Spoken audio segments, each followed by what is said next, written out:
మందిరం కట్టబడినప్పుడు చాలా ఇబ్బందులకు గురై ఉన్నాం.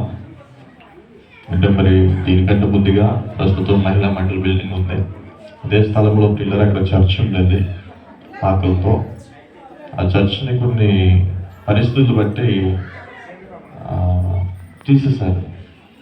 అలాంటి టైంలో అమ్మగారు నాన్నగారు చాలా వేదనతో ఉండి దుఃఖంతో ఉండి కుటుంబం అంతా సంఘం అంతా కలిసి ప్రార్థించినప్పుడు మళ్ళా గ్రామ నాయకులు ఈ స్థలాన్ని దేవునికి మందిరం కొరకు గ్రామ సభలో పెద్దల సమక్షంలో తీర్మానం చేసి వ్రాతపూర్వకంగా దేవుడి మందిరం కొరకు ఇవ్వడం జరిగింది. దేవుడికి స్తోత్రం.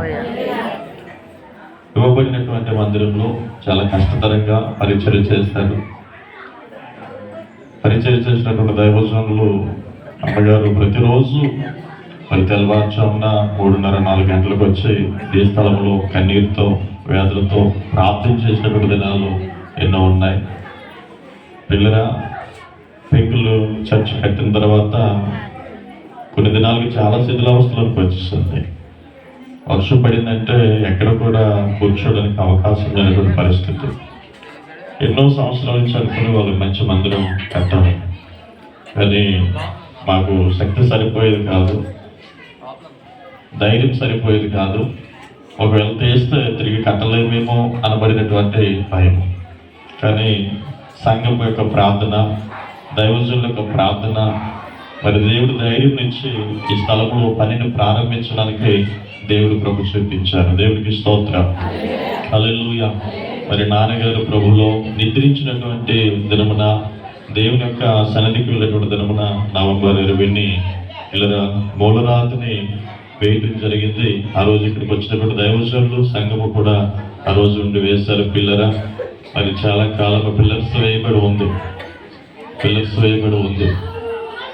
చాలా మంది అంటూ ఉండేవారు, మీ గ్రామంలో ఉన్న ప్రజలు చాలా మంచివారు, మీ గ్రామ పెద్దలు చాలా మంచివారు, చుట్టూ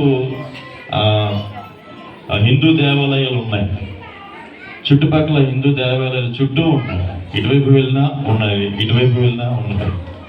ఇటువంటి హిందూ దేవాలయ మధ్యలో దేవుని మందిరము కట్టడానికి గాను సహకరించినటువంటి మీ గ్రామ ప్రజలు కానీ మీ గ్రామ పెద్దలు కానీ చాలా మంచి హృదయం కలిగినటువంటి వారు అంటూ తెలియపరిచి ప్రభువుని మహిమపరిచేవారు. దేవునికి స్తోత్రం.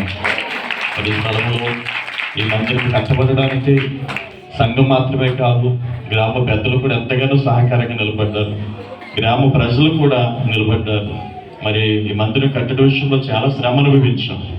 తిమోతయ్య గారు అన్నారు, బహుశా 5-6 కేజీలు తరిగారేమో అని. నేను అంతకుమించి తగ్గలేదేమో, కానీ మానసికంగా చాలా కృంగిపోయాం, నలిగిపోయాం, చాలా దుఃఖము, చాలా వేదన. పిల్లలు ఇక్కడ మందిర పని జరుగుతూ ఉంటే చాలా హృదయంలో ఎంతో వేదనతో నలిగిపోతూ ఉండేవారు. ఈ మందిర పని ఇక్కడ పనిని ప్రారంభించినప్పుడల్లా నాకు బలహీనత.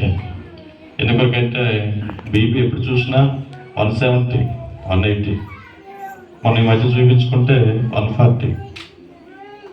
పిల్లలు మందిర పని విషయంలో మేము మా కుటుంబము సంఘము కూడా చాలా ప్రయాసపడ్డాం. ఎంతోమంది సహకారంగా నిలబడ్డారు.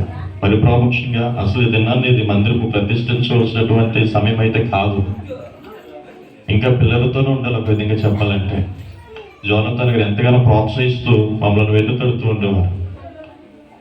దూర ప్రాంతంలో ఉన్నట్లయితే సంఘము చెదిరిపోతూ ఉంటారు, ఏదేమైనా పర్లేదు స్లాబ్ వేసి చుట్టూ క్లాతర్లు కట్టుకొని ఆరాధన జరిగించండి అని చెప్పి అయ్యగారు చాలా ప్రోత్సాహం. నేను ఎంత వెనక్కి అయితే ఉండేవాడినో అయ్యగారు అంత ముందుకు నన్ను తోస్తూ ఉండేవారు, బలపరుస్తూవారు. ఎప్పుడు అడిగేవారు మందిరం ఎక్కడి వరకు వచ్చిందని. నేను అనేవారిని పిల్లర్స్ చేస్తున్న అయ్యగారు.